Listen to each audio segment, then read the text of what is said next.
आज हम इस क्लास में पूरे 8 नंबर पक्के करने वाले हैं। जी हाँ मेरे प्यारे दोस्त, ये वो सिलेक्टेड क्वेश्चन है जो बोर्ड परीक्षा 2026 की परीक्षा में 23 फरवरी को आपको 100% रखा हुआ मिलेगा।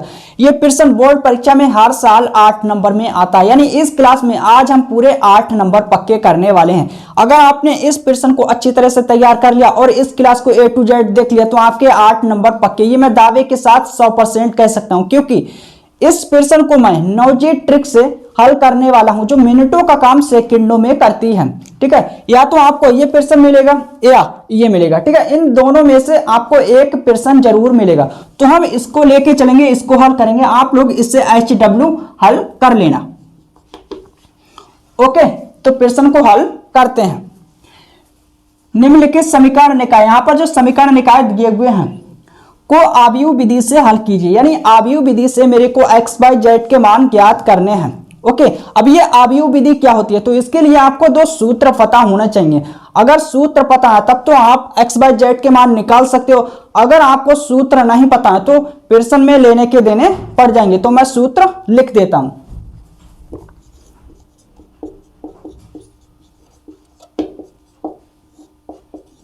ओके, पहला सूत्र ये है x बराबर a inverse into b. Okay, तो इन दोनों सूत्रों की सहायता से हम x बाई जेड के मान निकालेंगे। अब जो प्रश्न में समीकरण निकाय दिए हुए हैं, यानी जो समीकरणें दी हुई हैं, सबसे पहले उन्हें हम नोट कर लेते हैं। तो लिखेंगे दिए गए समीकरण निकाय। क्लियर?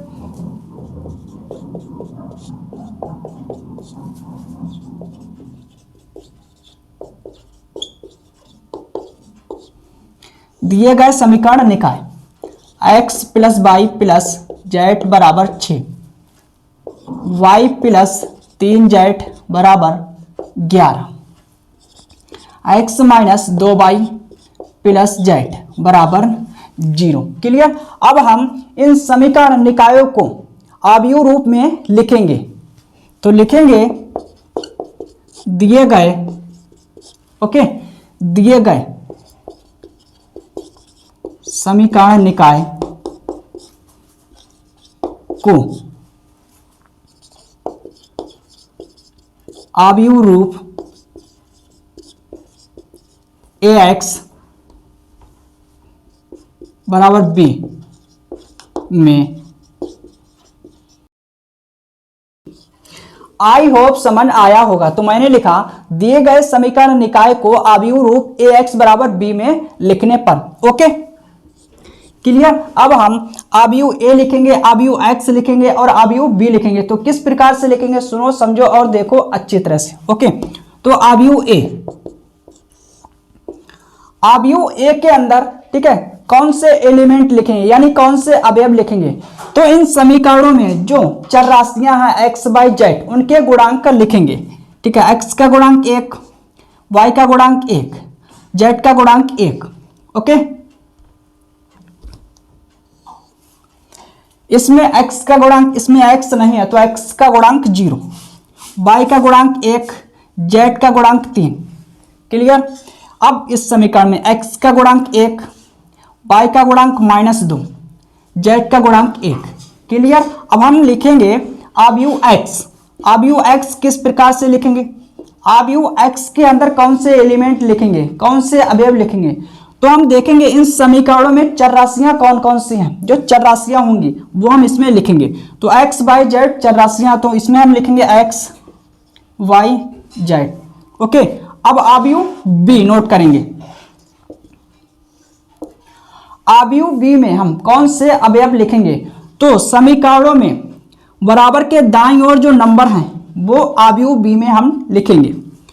तो समीकरण 1 में, समीकरण 2, समीकरण 3। ओके, समीकरण 1 में बराबर के दाईं ओर नंबर 6, समीकरण 2 में बराबर के दाईं ओर नंबर 11, इसमें 0। आई होप समझ आया होगा। अब हम निकालेंगे सबसे पहले इसका मान, सारणिक a का मान, उसके बाद हम निकालेंगे दूसरे नंबर पर सहखंडज यानी ADJ a का मान। ओके, इसे हम कहते हैं सहखंडज।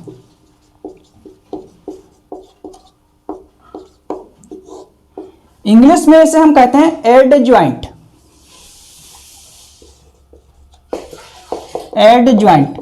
ओके, तो पहले नंबर पर इसका मान निकालेंगे, फिर इसका निकालेंगे, फिर हम तीसरे नंबर पर इसका मान निकालेंगे। ठीक है, फिर चौथे नंबर पर हम ये सूत्र लगाएंगे। क्लियर? तो सबसे पहले हम सारणिक ए का मान निकालेंगे। 1 0 1 1 1 -2 1 3 1। आई होप समझ आया होगा। तो इसको मैंने इस रूप में लिख लिया। अब हम विस्तार करेंगे। तो विस्तार किस प्रकार से करते हैं, अच्छी तरह से सुनो, समझो और देखो। प्लस माइनस प्लस, प्लस का 1। अब हम इस अवयव के सामने वाला स्तंभ, सामने वाली पंक्ति छिपाएंगे और जो अवयव बचेंगे उनकी गुणा करेंगे। तो 1 एकम 1 माइनस 2 3 6 माइनस का 6, तो माइनस माइनस प्लस 6 माइनस का 1। इस अवयव के सामने वाला स्तंभ, सामने वाली पंक्ति छिपाएंगे, जो बचता है, ठीक है, उनकी हम गुणा करेंगे, जो अवयव बचे हैं उनकी गुणा करेंगे। 0 माइनस 3 एकम 3 प्लस का 1। अब हम इस अवयव के सामने वाला स्तंभ, सामने वाली पंक्ति छिपाएंगे, जो अवयव बचे हैं उनकी गुणा करेंगे। 0 माइनस 1 एकम 1। ओके, तो 7 एकम 7 minus minus plus 3 plus minus minus 1 10 minus का 1 9। तो सारणिक ए का मान आया प्लस का 9।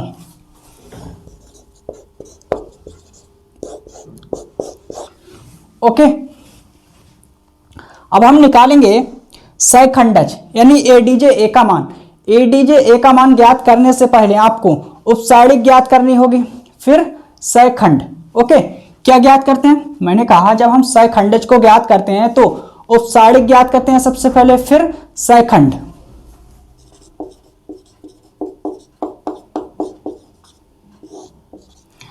सबसे पहले उपसारणिक, फिर इसके बाद सहखंड।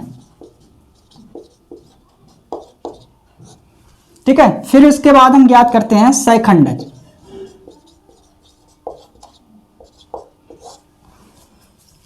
पहले उपसारणिक ज्ञात करते हैं, फिर सहखंड, फिर उसके बाद ज्ञात करते हैं सहखंडज। लेकिन मेरे प्यारे दोस्त, मैंने आपसे कहा था कि इस प्रश्न को मैं नौजी ट्रिक से हल करने वाला हूं। नौजी ट्रिक से हल करेंगे, तो इसमें हम ना तो उपसारणिक ज्ञात करेंगे नौजी ट्रिक में, ठीक है, ना ही सहखंड निकालेंगे यानी ज्ञात करेंगे। केवल हम डायरेक्ट ज्ञात करेंगे क्या, सहखंडज। डायरेक्ट हम निकालेंगे सहखंडज। अब किस प्रकार से निकालेंगे, नौजी ट्रिक से।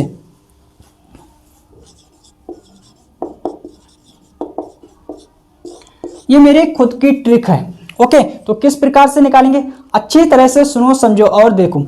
इस आयु में जितने भी अवयव हैं उन अवयवों को हम नोट करेंगे।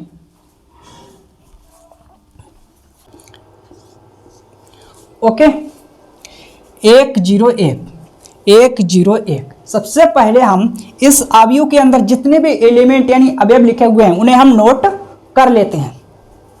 1 1 माइनस 2 1 3 1। ओके, आई होप समझ आया होगा। अब यहां पर की पॉइंट है, अच्छी तरह से सुनो, समझो और देखो। अगर आपने एक भी पॉइंट मिस कर दिया तो कुछ भी समझ में नहीं आएगा। पहली पंक्ति में, ठीक है, अब हम सबसे पहले पंक्तियों पर काम करेंगे, उसके बाद स्तंभों पर काम करेंगे। तो पहली पंक्ति में इस अवयव को छोड़कर इस अवयव के आगे जो दो अवयव लिखे हुए हैं, मैंने कहा इस पंक्ति में इस अवयव को छोड़कर इस अवयव के आगे जो दो अवयव लिखे हुए हैं, इन दोनों अवयवों को हम इस अवयव के पीछे इधर लिखेंगे, यानी क्रम से, जो पहले है उससे पहले, जो बाद में है उससे बाद में। तो 1 1। अब हम दूसरी पंक्ति में, ठीक है, सेम टू सेम अप्लाई करने वाले हैं।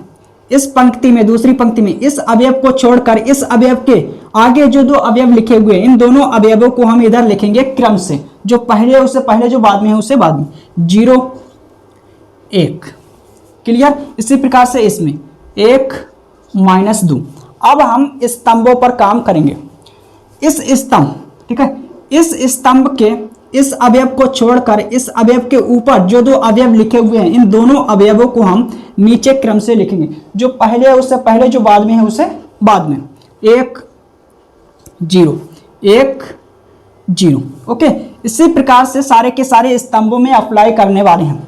इस स्तंभ के इस अवयव को छोड़कर इस अवयव के ऊपर जो दो अवयव लिखे हुए हैं उन्हें हम क्रम से नीचे लिखेंगे, जो पहले है उसे पहले, जो बाद में उसे बाद में, एक एक। ठीक है, इसी प्रकार से इसमें एक एक पहले है तो पहले, तीन बाद में तो बाद में। ठीक है, एक जीरो, एक एक।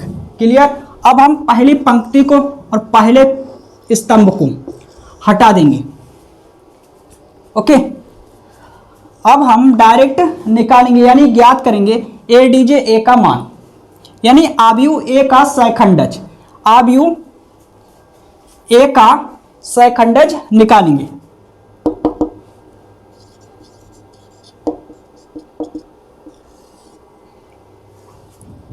ओके, तो अच्छी तरह से सुनो और समझो। अब हम गुणा करेंगे। गुणा किस प्रकार से करेंगे, तो इसे मैं रब करता हूं क्योंकि मेरे पास स्पेस यानी स्थान कम है।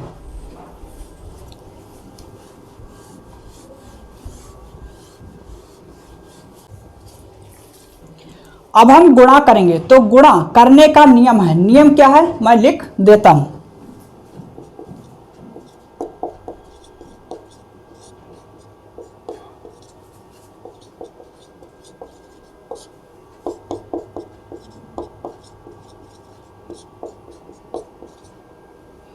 ओके,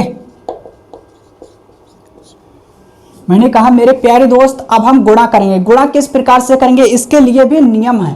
ठीक है, जो कि मैंने लिख दिया है। क्लियर। अगर हम गुणा करेंगे पंक्ति में, मैंने कहा अगर हम पंक्ति में गुणा करते हैं तो जो मेरे को नंबर मिलेंगे उनको हम स्तंभों में लिखेंगे। अगर हम स्तंभ में गुणा करते हैं तो जो मेरे को नंबर मिलेंगे अवयव उनको हम पंक्ति में नोट करेंगे यानी लिखेंगे। आई होप समझ आया होगा। क्लियर। मैंने कहा अगर हम पंक्ति में गुणा करते हैं तो मेरे को जो नंबर मिलेंगे उन्हें हम स्तंभ में नोट करेंगे, लिखेंगे। ओके, और अगर हम स्तंभ में गुणा करते हैं तो जो मेरे को नंबर मिलेंगे उन्हें हम पंक्ति में नोट करेंगे। तो हम स्तंभ में गुणा करेंगे और नंबरों को किस में लिखेंगे, पंक्ति में। क्लियर, यह है नियम। तो हम क्या करेंगे, इससे काम चलाएंगे। स्तंभ में नंबरों की गुणा करेंगे। मैंने कहा स्तंभ में नंबरों की गुणा करेंगे और पंक्ति में नंबरों को नोट करते जाएंगे, जो अवयव मिलते जाएंगे। क्लियर। तो एक एकम एक माइनस, ठीक है, एक एकम एक माइनस लगाएंगे, माइनस का 6 तो प्लस का 6 हो जाएगा, माइनस माइनस प्लस 7। ओके, अब हम इसकी गुणा करेंगे तो माइनस का 2 माइनस लगाएंगे, एक एकम एक तो माइनस का 3। क्लियर। इसकी गुणा करेंगे तो 3 माइनस का 1, एक एकम एक, ठीक है, तो 2 बचेगा। ओके, अब हम इसकी गुणा कराएंगे तो 3 माइनस 0, 3 आएगा। स्तंभ में हम गुणा कर रहे हैं और नंबरों को पंक्ति में लिख रहे हैं। तो 1 माइनस एक एकम एक, ठीक है, 0 आएगा। एक एकम एक माइनस 0 आएगा। क्लियर, 0 आया। अब हम इसकी गुणा करेंगे तो 0 माइनस 3 एकम 3 तो माइनस का 3। ओके, अब हम इसमें गुणा करेंगे तो 0 और माइनस का 1 तो माइनस का 1 आएगा। ओके, इसकी गुणा करेंगे तो यहाँ पर एक एकम एक माइनस माइनस का 2 माइनस माइनस प्लस तो 3 आएगा। क्लियर। इसकी गुणा करेंगे तो 1 माइनस फिर 0 तो 1 आएगा। आई होप समझ आया होगा। तो इस प्रकार से हम नौजे ट्रिक से निकालते हैं एडीजे ए का मान, यानी एडीजे ज्ञात करते हैं। ये ट्रिक आपको कहीं पर भी नहीं मिलेगी। अगर आप लोग ऑफलाइन कोचिंग पढ़ने जाते होगे तो वहां पर टीचर से पूछना, टीचर को ये पता नहीं होगा। क्यों नहीं पता होगा? क्योंकि ये किताबी ज्ञान नहीं है, ये मेरा ज्ञान है। ओके, तो इसे मैं रब करता हूं।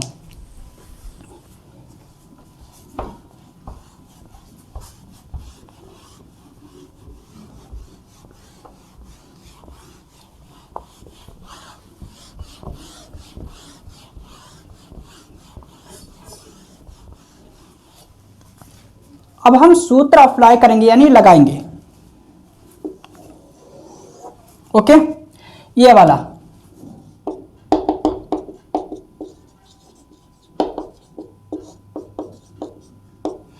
मान रखेंगे।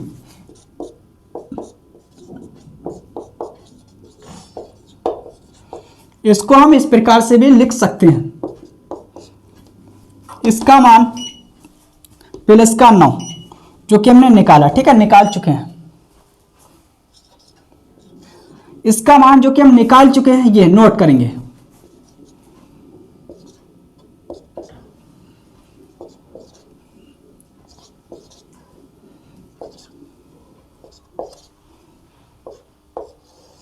क्लियर, आई होप समझ आया होगा।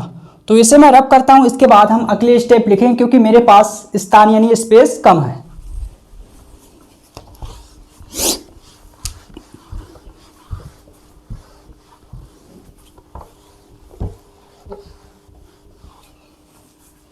तो आप लोग यहां से नोट करना। अब हम दूसरा सूत्र लगाएंगे, कौन सा, ये वाला।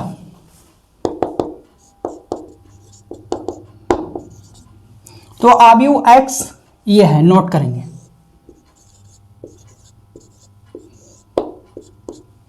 इसका मान, ठीक है, जो कि हम निकाल चुके हैं यहां पर, ये नोट करेंगे।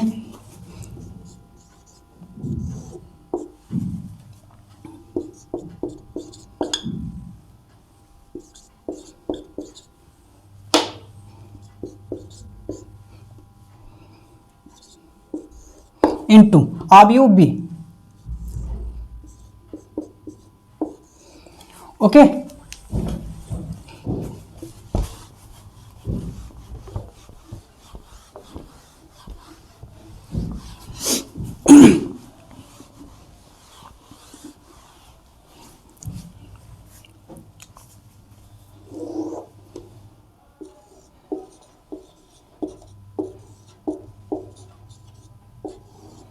अब हम गुणा करेंगे।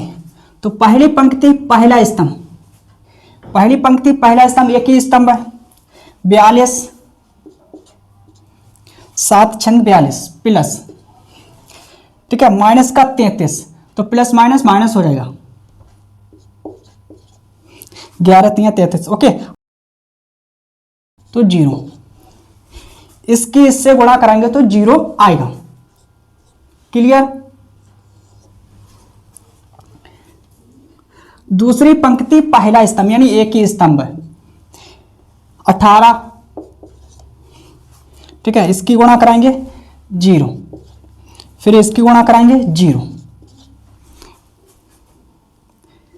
तीसरी पंक्ति पहला स्तंभ एक ही स्तंभ है, माइनस का 6, ठीक है, प्लस 33, माइनस का 6 और 33, 0 फिर आएगा। आई होप समझ आया होगा।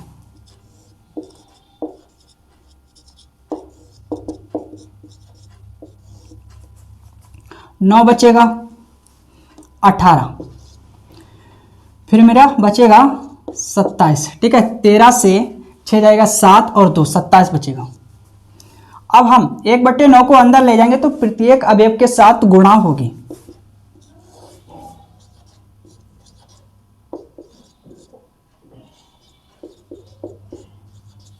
ठीक है, 9 एकम 9 9 एकम 9 काट देंगे, 9 एकम 9 9 दूनी 18, 9 एकम 9 9 दूनी 18 9 3 27, ओके।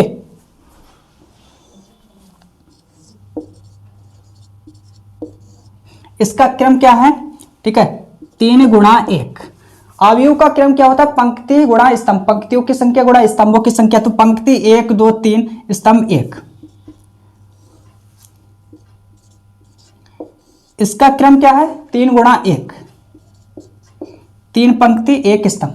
अब यहां पर ये दोनों समान अवयव हैं तो हम लिखेंगे समान अवयव की परिभाषा से।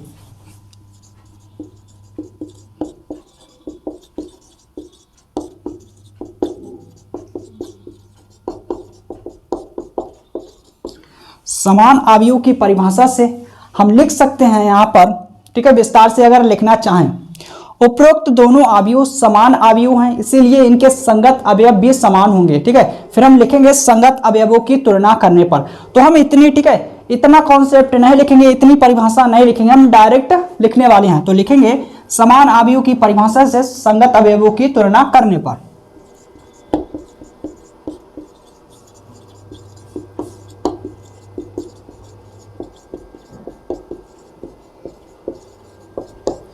तो मैंने लिखा संगत अवयवों की तुलना करने पर।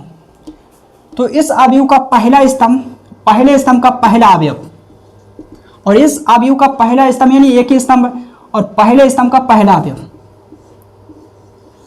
ओके, x का संगत अवयव 1, y का संगत अवयव 2 और z का संगत अवयव 3। तो यही मेरा फाइनल आंसर है।